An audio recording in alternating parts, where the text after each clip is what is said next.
점점 더 전기를 많이 쓰고 있어요. 데이터 센터도 그렇고. 예측 범위를 갑자기 확 벗어나 버린 거예요. 근데 거기에서 전기를 생산하는데 화력 발전을 돌려서 한다? 이제는 바다 저 멀리서도 가야 돼요. 패러다임에서 좀 변화가 있어야 되지 않을까라는 생각이 들고 있어요.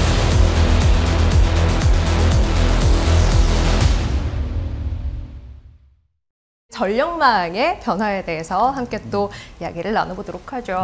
일단은 전기차가 이제는 뭐 대세라고까지 이야기를 하긴 좀 어렵겠습니다만 그를 향해서 가고 있는 건 확실한 것 같아요. 진짜 도로에서도 전기차, 뭐 테슬라 같은 건 굉장히 많이 보이고 주차장에서도 많이 보이고 네. 당연히 드는 생각이긴 한데 전기차, 전기로 가는 차가 이렇게 많아지면 네. 앞으로 더 많아질 텐데 네. 전기가 도대체 얼마나 더 필요한 거야? 라는 네. 생각이 들어요.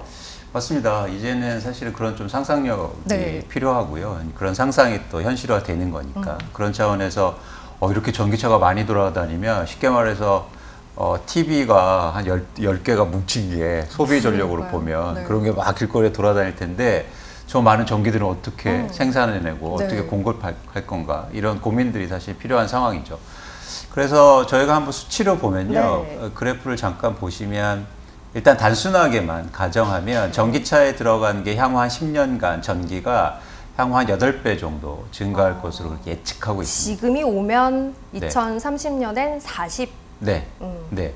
그렇게 되면 지금 전기보다도 그만큼 사실 전기 발전이라든가 생산이 더 필요한 거고요. 그런 차원에서 이 전기를 과연 어떻게 생산하고 어떻게 발전할 건가 이런 고민들이 상당히 필요한 상황이지 않을까 생각합니다. 그러게요. 전기차도 전기차고 기본적으로 저희 생활에 필요한 전기도 점점 더 많아지고 맞습니다. 전기의 사용량은 시간이 갈수록 더 많아질 수밖에 없을 것 같은데 요즘 보면 친환경, 뭐 기후 문제, 또 ESG 이런 이야기 워낙 많이 해요. 그 네. 과정에서 중국은 또 전력난이 굉장히 심각하다고 하고 그렇죠. 아니라고 해도 전기차를 지금 뭐 신재생 에너지로 다 할 수 있나? 화력 발전해서 이걸 다 충당하면 전기차가 도대체 왜 필요한 거야? 그쵸. 라는 결론이 또 나요. 이거는 맞습니다. 어떻게 보세요? 보시는 그래프처럼 네. 현재 이제 발전은 글로벌 전력 발전은 비중을 보시면 지금 아직 이제 석탄이나 아니면 천연가스가 굉장히 높게 비중을 차지하고 네. 있잖아요. 그래서 당장 지금 전기 수요가 증가하면 석탄 발전소 돌리면 돼요. 되잖아요. 근데 그건 사실 의미가 없다. 그렇죠. 그리고 더 문제를 일으킨다.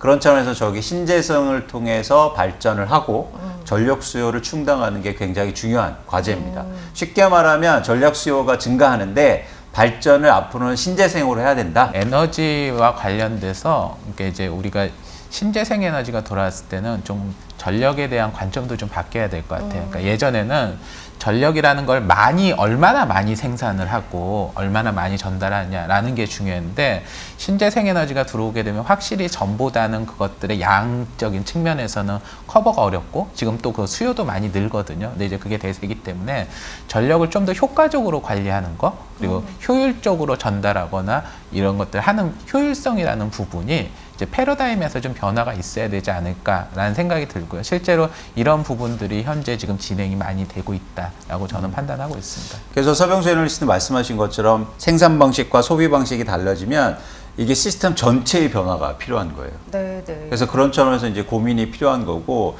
또 하나 이제 의미가 있는 게 저런 신재생 분야가 또 독특한 측면이 지금 있어요. 네. 예를 들어서 아까 전 세계 발전원 중에서 10% 차지하고 있거든요. 그렇죠. 여기까지는 쉬웠어요. 왜냐하면 쉽게 말해서 지붕에다 그냥 태양광 깔고 이러면 됐어요. 그런데 이게 주요한 에너지원으로 발전하기 위해서는 완전히 다른 차원의 발전이 필요한 겁니다. 그렇죠. 지붕에 하는 거 가지고는 안 되겠죠. 스페이스도 커져야 되고 네. 그리고 이제는 바다 저 멀리서도 가야 돼요. 네. 그러니까 그 조금 앞에서 하는 건 쉬웠단 말이에요. 그런데 앞으로는 완전히 다른 차원의 신재생 발전이 필요하다. 쉽게 말해서 바다도 멀리 가야 되고 네네. 해상 풍력도 그리고 이제는 태양광도 지붕이 아니라 사막에다 만들어야 된다는 거예요. 네네. 그래서 그런 변화들을 저희가 좀 읽으실 필요가 있다는 거예요. 그래서 저희가 오늘 그리드에 대한 이야기를 하게 되는 것 맞아요. 같아요. 전력망이라는 게 결국은 이제 전력을 생산해서 소비자에게 어떻게 전달하느냐, 그 망을 이야기하는 맞습니다. 거니까요. 그래서 맞습니다. 이제 그 자체적인 변화, 굉장히 큰 패러다임의 변화가 필요하다라는 관점에서 그럼 이건 그냥 자생적으로 되는 게 아니라 뭔가 인위적인 투자가 필요할 테고 그 큰 계획 안에서 뭔가 집행이 필요할 텐데 어떻게 되고 있는 건가요, 지금 상황이? 그렇죠. 그런 차원에서 현재의 발전 시스템에 대해서 다시 한 번만 좀 강조드리고 네. 싶은 게 잠깐 제가 그림 하나만 보여드리고 싶은데요. 보시는 그림은 그 미국의 화력발전소 위치입니다. 화력발전소가 주로 어디에 있습니까? 저쪽으로 모여 있네요. 동쪽에 많잖아요. 네. 동부에. 저기는 사람이 전통적으로 많이 사는 곳이에요. 그렇죠. 네. 사람이 많은 사는 곳에 화력발전소를 만들어 놓고 소비와 생산지가 거의 유사했단 말이에요. 이 이유가 있습니다. 전기는 저장이 힘들어요. 네. 그렇기 때문에 생산과 소비가 거의 동시에 일어나야 돼요. 네. 그러니까 발전소가 소비지의 근처가 있어야 되죠. 그래서 그러니까 어떤 시스템이냐면 호주에서 석탄을 막 실어 옵니다. 배로. 네. 열심히 배로 실어 와서 뭐 수에즈운하 딱 넘어갖고 이렇게 소비지에 오면 또 그거를 발전소까지 가요. 그래서 도시 근처에 있는 화력발전소에서 떼워서 활전해서 바로 쏴주는 거예요. 에너지원 자체를 가지고 오면 되니까 그렇죠. 쉬웠어요. 그렇죠. 이제는 발전원 자체가 달라지면 한번 다시 또 그림 하나 봐주시면 이번에도 미국인데요. 네. 미국에서 저 보시는 그 그림에 사진에 보시면 빨간 게 태양광이 주로 생산되는 지역이에요. 네. 그리고 저 푸른색 표현이 이제는 풍력. 네, 네. 그런데 보시면 아까하고 완전 다른 그림이죠. 그러네요. 소비지에서 멀리 떨어져 있단 말이에요. 네, 네. 거기에서 전력이 생산돼요. 맞아요. 아니 이렇게 하면 쉬워요. 저기에서 태양광을 석탄처럼 끌고 와.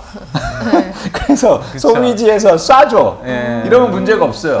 그게 되나요? 안 되죠. 안 되죠. 그래서 저렇게 생산지와 소비지가 원격으로 그러네요. 돼버렸단 말이에요. 네. 그러면 뭐가 필요하겠습니까? 연결해 주는 게 그렇죠. 필요하죠. 그게 저희가 오늘 얘기하고 싶은 그리드. 시스템과 그리드라는 거예요. 과거에는 이제 전력을 생산을 했을 때 석탄 발전소와 원자력 발전소가 굉장히 컸어요. 그러니까 대규모로 생산을 해가지고 네. 전송을 하면 됐거든요. 근데 이제 태양광이나 풍력이나 이런 신재생 에너지 같은 경우에는 단위당 발전량이 상당히 적어요. 그리고 심지어는 이제 가정에서도 태양광을 생산한 다음에 네. 자가 소비만 하는 게 아니라 이것들을 판매를 하는 경우들도 있거든요. 네, 네. 그렇게 되면 이제 어떻게 되냐면 생산하는 곳들도 상당히 중앙 집권이 아니라 분산형으로 가게 그렇군요. 됩니다.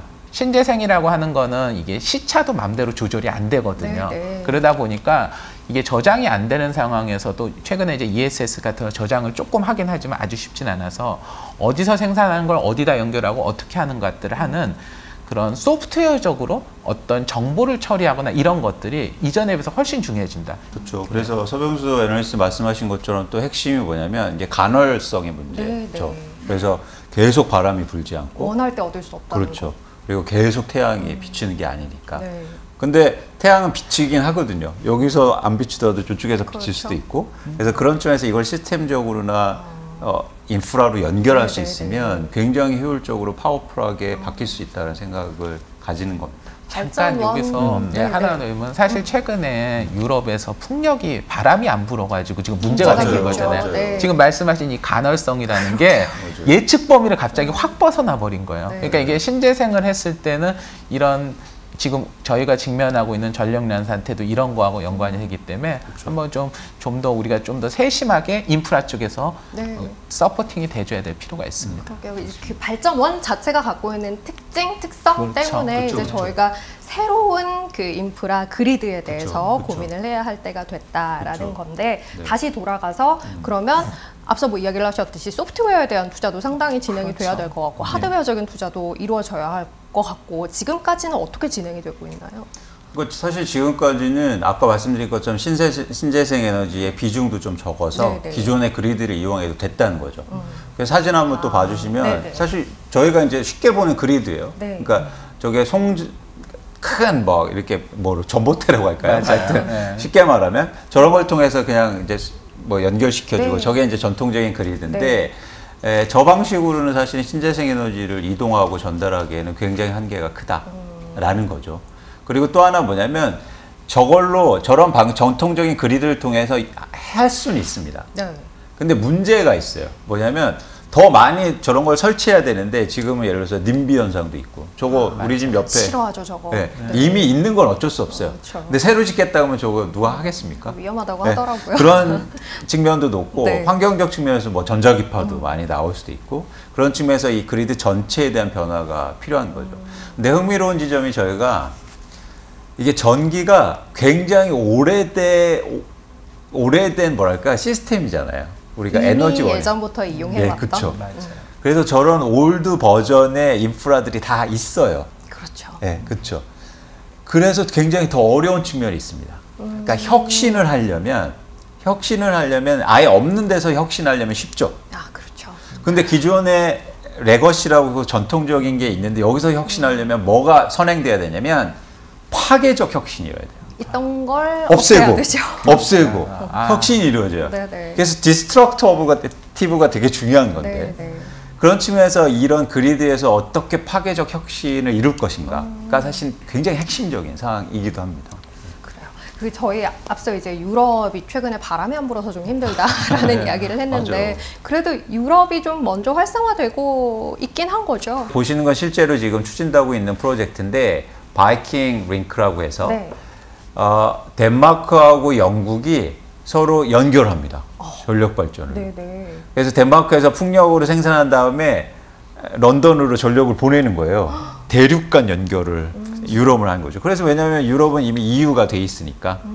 그리고 각 지역별로 또 생산하는 신재생 에너지의 종류가 좀 다르니까 저런 연결을 통해서 그리드 연결을 통해서 굉장히 효과적인 그런 신재생 발전을 할 수 있는 투자들이 현재 이루어지고 있습니다. EU라는 테두리 안에 있다는 게 좀 이런 걸 활성화시킬 수 있었던 이유 가운데 하나인 것 같아요. 맞아요. 이유가 있네요. 이유가 됐어요. 아직. 근데 이게 하나의 시발점이 중요한 시발점인 게 이제 앞으로 국가가 달라도 연결할 수 있어요. 네, 그런 움직임들도 있고 이미 아시아 지역에서도 그런 움직임이 네, 있거든요. 네. 충분히 가능하다는 거죠. 근데 여기서 이제 어떤 반론이 있냐면 전기 그 중요한 거를 외국에서 수입해? 그러니까요. 혹시나 끊어버리면 어떡해? 끊어버리면 어떻게 이런 얘기 하잖아요. 네. 근데 이런 논란들을 제가 어떤 비근한 예를 들냐면 한국이 지금 우리나라 같은 경우에 지금 식량 작업률이요. 네. 40%가 안 돼요. 그러니까 예전에 식량 수입한다고 했을 때 이런 논란들이 엄청 식량 끊으면 어떻게 해? 그렇죠. 네. 근데 이렇게 가는 방향성이에요. 그래서 유럽 같은 데 아까도 말씀드렸지만 독일 같은 경우에는 지금 전력 수입이요. 계속 증가하고 있어요.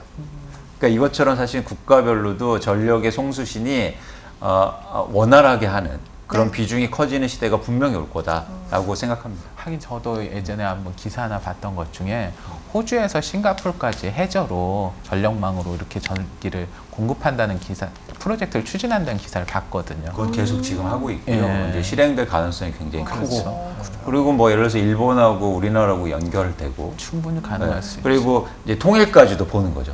통일까지 되면 저희가 쉽게 말하면 북한하고도 연결되고 넘어서. 그리고 그래서 사우디에서 사막에서 태양광 맞습니다. 발전해갖고 끌고 오는 거예요. 네. 그러면 24시간 계속 저희가 받을 수 있잖아요. 그러니까 갑자기 그러니까 시베리아에서 풍력 발전한 다음에 뽑아올 수도 있겠네요. 시베리아 철도 밑에다가 이런 충분히 식으로. 가능합니다. 예, 충분히. 상상을 하면 그런 충분히 일이 가능합니다. 굉장히 꿈 같은 이야기인 것 같긴 한데 실제로 현실화되려는 움직임들이 일어나고 있다라는 네, 네. 거예요. 네. 그래요. 이제 그럼 저희 다음 얘기로 넘어가기 위해서 미국 쪽의 상황을 좀 봐야 할 것 같아요. 미국도 사실 말씀하신 대로 이제 그 기존의 레거시 이미 깔려 있었던 전력 인프라 이외 뭔가 새로운 인프라에 대한 투자가 좀 필요할 것 같은데 네. 어떻게 진행이 잘 되고 있나요? 일단 미국엔 가장 중요한 게 사실 이런 인프라 할 때 예산이 되게 중요하거든요. 그렇죠. 그러니까 인프라라는 게 왜 투자가 빨리 안 이루어지냐면 그러니까 인프라를 통해서 이익을 얻는 특정한 주체가 없어요. 예를 들어서 전기차를 판다. 그러면 테슬라라는 돈을 벌잖아요, 누군가. 그런데 여기서 전력망을 깔고 있는데 누가 돈을 법니까? 다 같이 투자는 해놨는데. 네. 근데 이게 일단 일종의 공공재 성격이 그렇죠. 좀 있죠. 그래서 그런 차원에서 정부가 적극적으로 예산 투입을 하고 의지가 필요한데 어쨌든 바이든 정부가 출범하면서 적극적으로 인프라에 대해서 특히 그리드 인프라에 네. 대해서 투자하겠다는 계획인데 요즘 좀 뭐 예산 문제도 있고 노이즈가 좀 있으니까 네. 좀 지연되고 있는데 어쨌든 갈 방향성이다. 근데 미국이 아까 말씀드렸듯이 더 시급한 게 그동안 너무 투자를 안 해놨어요. 맞아요. 너무 노후화가 많이 됐다고 인프라. 하더라고요. 예. 그렇죠. 그래서 비근한 예로 미국 뭐 가보셔서 아시겠지만 운전해 보면 도로가 엉망이에요. 막 돌이 튑니다. 그래서 미국에서는 어떤 비즈니스도 있냐면 돌이 하도 튀니까 유리창이 깨지잖아요. 네. 그 유리창 조금만 수리하는 비즈니스가 있어요. 진짜요? 그만큼 사실 제가 왜 고속도로 얘기 드냐면 그만큼 인프라가 노후화가 네, 됐어요. 네. 고속도로도 그 지경인데 사실 그리드는 오죽하겠어요. 그러니까 지난번에 저희가 그때 텍사스에서 대규모 정전 사태가 발생을 해가지고 맞습니다. 거기 엄청 힘들었잖아요. 근데 사실 한국에서는 그런 일을 상상하기가 되게 힘든 일인데 미국에서 저런 일이 예, 그랬죠. 진짜 밤중에 다 껌껌하고 거의 막 정막이 돼 있는 것처럼 이렇게 돼 있는 그런 영상이나 사진을 보면서 참 이게 되게 심각한 문제구나 하는 생각을 저도 그때 했었던 것 맞습니다. 같습니다. 근데 저는 그런 뉴스들을 보거나 문제가 심각하지만 산업적으로 보면 그렇게 문제가 심각해야 움직이겠고. 그렇죠. 네, 사람은 맞아요. 닥쳐야 확실히 뭘 하니까요. 그래서 저는 미국이 거의 지금 임계점에 와 있다. 여기서 더 버티기 힘들다. 아까 텍사스 말씀하신 서병수 애널리스트님 말씀하신 거 텍사스도 아주 좋은 그런 네. 트리거 그런 게 돼가고 있고 그래서 어쨌든 미국을 중심으로 이제 유럽이 시작했는데 네네. 미국을 중심에서도 투자가 굉장히 커질 수 있다고 보고 있습니다. 그래요. 친환경 에너지, 신재생 에너지라는 완전히 이제 다른 전력을 이용하기 위해서 완전 다른 패러다임의 이 그리드, 인프라에 대한 투자가 필요하다라는 다위에 대해서는 이제 그쵸. 뭐 모르는 사람 없어요. 그죠? 네, 네, 저희도 그래서 네. 이제 그 이야기를 했는데 네. 기술적인 걸림돌 뭐 이런 건 없을까요? 그래서 항상 이렇게 할 때는 기술이 가장 필요하고 기술에 대해서 또 혁신이 일어나야 네. 저희가 상상한 게 이루어지잖아요. 그렇죠. 그런데 기술 발전이 굉장히 빠르게 되고 있다는 거죠. 대표적으로 제가 또 그림 하나 보여드리는데 HVDC라고 그래서 High Voltage Direct Current라고 그래서 네. 그러니까 고압의 그 전력을 네. 멀리 보낼 수 있는 네. 기술이 네. 만들어졌다는 거죠. 그래서 저런 쉽게 말해서 케이블을 바다 밑으로 깔 수 있고 땅 밑으로 깔 수 있다는 거예요. 그래서 이미 기술 발전이 돼 있어서 사실은 저런 핵심 기술들을 이용해서 그리드를 구축하면 충분히 된다는 거고요. 또 이어서 이제 서병수 애널리스트 말씀하시겠지만 전력 반도체. 그쵸. 쉽게 말해서 전력을 멀리 보내야 되잖아요. 네, 네. 멀리 보내려면 힘이 세야 되잖아요. 네, 그렇죠. 밥을 많이 먹어야 오래 걸릴 수 쫙 쏴야 네, 되니까. 그래서 전압을 높이는 게 중요하거든요. 네네. 압력을. 그래서 압력을 높이는 게 이제는 전력 반도체에서 하는 거고, 그리고 그런 전력을 손실 없이 멀리 보내는 게 바로 보시는 케이블이 역할을 할 것으로 저희가 기대를 하고 있습니다. 그 저 HVDC라는 거 이제 그 직류를 고압으로 멀리까지 보낸다 맞습니다. 이거죠. 맞습니다. 근데 맞습니다. 저거를 뭐 왜 이때까지는 안 썼나? 저게 갖고 있는 장점은 도대체 뭔가? 네. 이런 질문 저는 문과생으로서 당연히 할 수밖에 없네요. 그러니까 쉽게 말해서 직류라는 거는 과거 같은 경우에는 전압을 올리기가 힘들었어요. 그러니까 힘을 압을 높이기가 힘들었어요. 그래요? 네. 근데 기술 개발 때문에 그게 가능해졌고 그리고 아까 말씀드린 것처럼 케이블이라는 이동 통로가 새로 네, 기술 네. 개발이 된 거죠. 또 흥미로운 게 뭐냐면 예를 들어서 태양광은 직류 전기예요. 태양광 자체가. 아, 네네. 그래서 예를 들어서 과거의 시스템으로 하면 과거는 교류로 이동시켰거든요. 그럼 직류를 교류로 이동시킨 다음에 또 보내고 또 바뀌고 이러려면 얼마나 전력 손실이 네, 클 거잖아요. 그렇죠. 근데 직류 자체를 바로 이송할 수 있으면 훨씬 더 효율성도 커진다는 거죠. 그래서 말씀해 주신 답에 저희가 여기서 기술적으로 뭐 상세하게 얘기 드릴 필요는 없을 것 같고 어쨌든 기술 발달이 돼 있어서 저런 케이블과 네. 그리고 반도체를 이용하면 충분히 이제는 이동할 수 있는 그런 상황이 돼 있다라고 보시면 될 것 같고요. 네. 그런 측면에서 이제 또 흥미로운 게 최근에 이런 관심들이 커지니까 저희가 이제 케이블 가이라고 하는데요. 네. 가이즈라고 하는데 그런 HVDC를 만드는 케이블 회사들의 주가가 네. 올해부터 굉장히 좋게 움직임이 좋잖아요. 그동안은 이렇게 크게 관심을 못 받았는데 네. 이런 회사들에 대해서도 저희가 관심을 좀 가지실 필요가 있어 보입니다. 그런데 이 부분이 굉장히 과점화돼 있어요. 맞습니다. 지금 저기 있는 업체들이 다예요? 제가 알기로 상위 거의 한 60~70% 이상 잘. 맞습니다. 예. 그런데 이 분야가 쉽지 않은 게 땅 밑으로 가잖아요. 그렇죠. 그러면 그거 고장 나거나 문제가 생기면 그러니까 일이 맞아. 너무 커질 것 같아요. 엄청나게 크죠. 네. 그래서 웬만하면 검증이 되고 그리고 웬만하면 비싼 거 쓰고 맞아요. 오래 갈 걸 써야 그렇겠네요. 돼요. 네. 왜냐면 다시 파내고 그것도 잡아내고 언제 그것도 바다 밑에 간다고 하는데. 그렇죠. 그래서 굉장히 중요한 거예요. 그러네요. 그런 점에서 오래 쓸 수 있고. 맞습니다. 그래서 이 회사들이나 그런 전력 시스템 하고 또 이런 케이블 관련된 회사들을 좀 주목해서 볼 필요가 있습니다. 앞서 이제 저희가 HVDC라는 이제 네. 기술적인 혁신과 관련한 부분에 대해서 이야기를 나눴어요. 이거 말에도 들어있듯이 고압으로 네. 이제 직류를 쏜다라는 건데 이 압력을 높이기 위해서 필요한 게 잠깐 언급하셨던 네. 전력 반도체라고 맞습니다. 예. 하더라고요. 네. 이 전력 반도체가 뭔지 좀 설명을 해주세요. 예, 그러니까 전력이라는 거를 변환을 하거나 처리를 하거나 제어하는 반도체, 뭐 정의는 그렇게 되는데요. 뭐 간단히 들으면은 기존에 사실은 전력 반도체라고 했을 땐 가전제품에서 많이 썼어요. 보통 보면은 뭐 다양한 유의 소규모 반도체도 있었고 사실은 이게 이제 투자자분들한테 그렇게 중요하지 않았던 게 그게 되게 부가가치가 높지도 않았고 그래요. 되게 좀 작은 영역이었어요. 최근에는 이 전력 반도체들이 송배전 쪽에서도 직접 관여가 되고 그리고 최종 수요처인 전기차에서 대규모 쓰고요. 태양광이나 풍력에서 발전했을 때 가정에서도 소규모로 발전하는데 그런 것들을 발전한 것들을 전달하거나 하는 데서도 고성능 반도체 쪽에서 이걸 처리를 하게 되는 겁니다. 저희가 일반적으로 아는 반도체는 실리콘으로 만든 반도체거든요. SI? 예, SI 뭐 해서 하는데 그게 아니라 이제 SI를 뭘 더해준 그래서 이제 실리콘 카바이드라고 탄소 C를 더해서 SiC 해서 두 개를 결합을 한다든가 네네. 혹은 갈륨 나이트라이트에서 갈륨하고 나이트라이트라는 두 개의 원소를 합쳐서 하는 그래서 이게 화합물이라고 하거든요. 그러니까 화합물? 예, 네. 단일 원소가 아닌 화합물로서 성능을 좀 더 높여서 고압에서도 견딜 수 있고 상당히 내구성도 좋은 그런 반도체들이 나오고 이쪽 영역들 같은 경우에는 굉장히 조금 새로운 영역이어서 최근에 많이 부각을 받고 있습니다. 우리 보통 이제 실리콘은 SI라고 하는 그 웨이퍼를 단일해서 네. 쓰는데 그렇게 하게 되는데 그럼 그런 걸 왜 쓰냐 하면은 그 반도체가 이제 전자 이동도라고 하는 게 커진답니다. 그래서 고압에서도 좀 더 잘 할 수 있고 그리고 전력을 효율적으로 전달할 수 있게 됩니다. 그리고 심지어는 반도체를 가지고 빛을 낼 수도 있어요. 그래서 원래 이 화합물 반도체가 예전에는 어디서 많이 썼냐면 LED 있지 않습니까? 네. LED가 그게 반도체예요.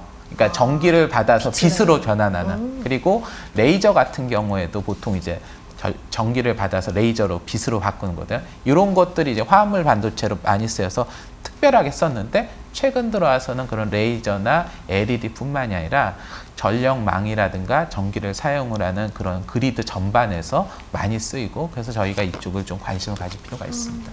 전력 반도체도 이전에 이제 가전제품 같은 데 들어갔던 때랑은 완전 사이즈도 달라지는 그렇죠. 거고 그죠? 화합물 반도체라는 또 새로운 쪽으로 발전을 하게 되는 구간에 와 있다 이런 이야기인데 그러면 어떤 회사들을 봐야 할까요? 요 전력 반도체 만드는 회사들 어떤 회사들이 있을까요? 또 질문 드려야죠. 사실은 이제 이쪽에서 가장 최근에 핫한 부분은 전기차와 관련되는 부분입니다. 네. 그러니까 이제 아까 가전제품 쪽에서 전력 반도체를 많이 썼다고 했는데 지금은 이제 가장 많이 쓰이는 끝단에 쓰이는 게 전기차거든요. 네. 그래서 전기차 쪽에서 전력을 어떻게 효과적으로 관리하고 그리고 상황에 따라서 이거를 전환하고 이런 영역들이 되게 중요해집니다. 그래서 이제 그리드와 관련된 저희 이렇게 화면을 간단히 보시면은 화합물 반도체 상장사들을 제가 몇 개 언급을 했는데 저 회사들의 상당수가 최근에 이제 많이 언급이 되는 차량용 반도체와 관련되는 회사들이 굉장히 많아요. ST마이크론이나 인피니온이나 온세미컨덕터 이런 회사들이 원래 차량용 반도체라고 하는 데 들어갔고 차량용 반도체 시장 내에서 전력 반도체라고 하는 조금 마이너한 영역들을 전체 포트폴리오에서 다뤘습니다. 근데 최근에는 이게 이제 어떻게 보면 굉장히 주력으로 가고 있습니다. 그래서 저런 ST마이크론이나 인피니온 같은 데들도 아까 실리콘 카바이드 반도체들이나 갈륨 나이트라이트 반도체들을 개발하거나 실제 투자를 하거나 하고 있고요. 그리고 저기 보시면 롬이라고 하는 회사는 원래 이제 차량용 반도체나 이런 쪽에 특수 반도체들을 만드는 건데 SiC, 그러니까 실리콘 카바이드 반도체와 관련돼서는 기술력이 굉장히 높은 회사로 알려져 있고요. 그래서 저기가 아까 ST마이크론 이런 데다가 납품을 하기도 합니다. 나스닥에 상장돼 있는 것 중에 울프 스피드라고 하는 저 회사는 원래 전신이 크리라는 회사예요. 크리라는 게 이제 업계에 좀 관심 있으면 옛날에 LED 쪽과 관련돼서 되게 대표적인 회사였는데 이 회사가 이제 LED 하는데 그런 전 화합물 반도체를 하다가 이제 LED는 요즘에 별로고 저런 쪽이 더 핫해져서 회사 이름도 아예 바꿔버리고 저런 화합물 반도체 쪽과 관련돼서 집중 투자를 하고 있습니다. 그래서 저런 회사도 아까 말한 ST마이크론 이런 데하고도 같이 가고 있고 그래서 화합물 반도체라고 하는 쪽이 어떻게 보면은 새롭게 최근에 이런 그리드와 관련돼서도 또 중요한 투자처로 부각이 되고 있습니다. 그렇겠네요. 사실 제가 알기로는 그 차량용 반도체가 아주 수익성이 좋은 쪽은 아니었어서 그렇죠. 굉장히 크게 관심을 받던 쪽은 아니었어요. 그러니까 차량용 반도체에서 종류가 되게 다양합니다. 굉장히 다양한데 전력 반도체라고 하는 부분이 전기차에서는 굉장히 중요해졌어요. 그러니까 이전에는 그렇게 중요한 영역이 아니었는데 지금 전기에서 고압이나 이런 것들을 하기 때문에 그런 것들을 처리하는 영역. 과거에 전통적으로 자동차 쪽에서 내연 자동차 쪽에서 파워트레인이라고 하는 게 굉장히 중요한 영역이었거든요. 근데 지금 전기차에서 파워트레인 영역을 전력 반도체가 하고 있다. 근데 이제 그런 것들을 이제 과거에 쓰는 반도체로는 커버가 안 되는 거죠. 그래서 이제 저런 화합물 반도체로 해야 되기 때문에 최근에는 단가도 비싸고요. 여기는 차량용 반도체 내에서도 상당히 고마진 쪽인 걸로 성장성도 높은 걸로 판단되고 있습니다. 전류를 고압으로 만들어주는 역할을 하는 전력 반도체, 그 안에서도 화합물 반도체에 대한 이야기를 해봤고 그리드라는 그 전력망 인프라 투자와 관련한 산업 내에서 사실 밸류체인에 반도체만 있는 건 아니니까요. 그렇죠. 다른 건 또 저희 어떤 거 봐야 할까요? 그러니까 저희가 이제 보통 이런 것들 할 때 개별 기업들 아까 뭐 제가 몇 개는 언급은 하긴 했지만 개별 기업보다는 사실 ETF 쪽에서 접근을 하는 게 되게 편하고 좋은 방법이긴 합니다. 그러니까 적절한 ETF가 있느냐라는 거가 관건인데요. 근데 그리드와 관련돼서 굉장히 추천할 만한 ETF가 있습니다. 그 ETF 명 자체가 퍼스트 트러스트 이거는 회사 이름이고요. 그다음 나스닥은 나스닥인데 클린 엣지 스마트 그리드 인스트럭처 인덱스 펀드 인프라스트럭처 인덱스 펀드. 네, 되게 복잡한데 심볼은 간단하게 그리드입니다. 그래서 실제로 이 ETF를 보시면은 그리드나 전력 에너지 인프라 관련 기업들 그리고 거기에 필요로 한 네트워크 장비, 전기 계량 장치, 심지어 에너지 저장 장치뿐만이 아니라 스마트 그리드 소프트웨어와 관련되는 기업들에 투자한다라고 돼 있고 제가 사실은 이제 종목들을 이렇게 쭉 보면은 그리드 특히 차세대 전력 산업과 관련돼서 핵심적인 기업들을 많이 투자를 하고 있어서 이 아까 이제 화합물 반도체 쪽에 투자를 별도로 하시는 것도 있지만 이런 그리드 전반에서 투자하실 때는 저 ETF를 사시는 것도 나쁘지 않은 선택이다라고 생각하고 있습니다. 근데 아까도 말씀드렸지만 이게 저희가 전기 그리고 전력에 대해서 좀 고민해야 되는 게 생산뿐만 아니라 소비 이런 게 모두 다 달라지는 거거든요. 그래서 기존에 있던 시스템이나 저희가 사용하는 것들이 굉장히 크게 바뀔 수가 있는 거죠. 그래서 그런 차원에서 이제 말씀하신 예를 들어서 뭐 ETF 같은 데에는 비단 그리드뿐만 아니라 시스템을 운영하고 또 예를 들어서 에너지를 어떻게 효율적으로 관리하느냐 그리고 잘 쓰느냐 잘 생산하냐 그 여러 가지 복합적으로 다 저희가 고려해 볼 필요가 있다는 거죠. 그 사실 ETF 저희가 투자를 하면 그냥 뭐 알아서 잘 섞어놨겠지. 그렇죠. 그냥 요거 갖고 가면 되겠지라는 생각을 많이 하기는 해요. 그게 또 ETF 투자의 편리성이기는 합니다만 말씀하신 대로 이제 그 안에 뭐가 들었는지를 보면 지금 이제 중요하게 봐야 하는 업체들이 어떤 업체들인가를 또 힌트를 얻을 수 있을 것 같아요. 그래서 공부를 좀 해봤으면 하는데 어떤 기업들이 들어있나요? 그러니까 그리드 하면은 송배전망과 관련되거나 혹은 전선회사 저희가 생각하기엔 딱 그 정도에서 멈추기 쉬운데 그것뿐만 아니라 그 최종 소비 단계에서 대규모로 전력을 쓰는 주체들이 있습니다. 기업이나 빌딩이나 공장 이런 데들인데 그런 데들 같은 경우는 거기서 전력을 효과적으로 관리를 해주거나 그거를 단순히 설치만이 아니라 소프트웨어 쪽을 포함해서 솔루션으로 관리를 해주는 것도 되게 중요한 영역이 돼요. 근데 그런 기업들도 있고요. 그리고 아까 말씀드린 것처럼 신재생에너지가 이쪽 그리드에서 되게 중요하기 때문에 신재생에너지에서 전력을 생산하는 과정에서 전력과 관련되는 기업들에 대한 투자도 되게 중요한데 그런 관련되는 기업들도 있습니다. 그리고 아까 이제 이 그리드라는 게 지금 가장 최근에는 전기차하고는 분리할 수 없는 네. 중요한 하드거든요. 그래서 전기차 내에서 전력과 관련되는 부분과 관련되는 기업들도 편입이 돼 있습니다. 그래서 한번 제가 이제 상위 종목들을 한번 이렇게 간단히 몇 개 한번 보면서 말씀을 드리겠는데요. 저 이제 그리드라고 하는 저 ETF를 보시면 상위 10개 종목 비중이 한 59.72%, 한 60% 되니까 꽤 높은 편이죠. 근데 이제 가장 비중이 높은 게 앱티브라고 해서 사실 저거 이렇게 보시면 저거 어디서 많이 들어봤다 맞아요. 하실 수 있는데 예전에 이제 애플카 했을 때도 언급이 좀 됐었고 전기차 관련돼서 했는데 자동차 부품 회사입니다. 근데 이제 저런 자동차 부품 회사임에도 저기가 차량 내 전력 공급이나 솔루션 쪽에 강점이 있어서 이게 이제 그리드와 관련돼서 중요한 회사라고 생각해가지고 저게 포트에 1위에 있고요. 비중이 제일 크네요. 예, 네. 뭐 이제 9%는 안 되지만 가장 높은 편이고요. 그 밑으로 있는 그 존슨 컨트롤이라든가 슈나이더 일렉트론이라든가 이튼 같은 회사는 어떤 회사냐면 빌딩이라든가 그 공장 같은 데서나 혹은 이런 데 대규모 사용처들에서 전력을 어떻게 효과적으로 할 것인가 했을 때 전력 각종 들어가는 하드웨어뿐만 아니라 네. 그것들 소프트웨어적으로 솔루션적으로 관리를 해주기도 합니다. 그러니까 그런 사업들의 비중이 굉장히 높고요. 그러니까 송배전도 효과적으로 해주기도 하지만 그것들을 하드웨어만 아니라 소프트웨어적으로 묶어서 관리를 해줍니다. 그래서 이튼이라고 하는 회사는 이제 관심 있는 분들 중에서 어떤 예냐면 미국에서 공장이 리쇼링을 했을 때 수혜주다라고 언급이 되는 정도로 공장과 관련되는 그런 시스템이나 솔루션의 강점인데 거기서도 이제 전력이라는 게 중요해지는 영역인 거죠. 그리고 5번째 있는 ABB 같은 경우에는 국내 투자자들 자꾸 ABB 하면 저 산업용 로봇, 자동화 로봇 이런 쪽으로 많이들 아시거든요. 근데 실제로 이 회사가 물론 그쪽 비중도 꽤 높지만 그 전력 솔루션, 전력을 충전하거나 그 공장 내 자동화 관련된 전력을 효과적으로 관리하는 그런 사업부가 전체 매출의 44%나 됩니다. 네. 예, 그러니까 어떤 대규모 전력을 소비하는 소비 단계에서도 이제는 우리가 효과적으로 관리를 해주는 게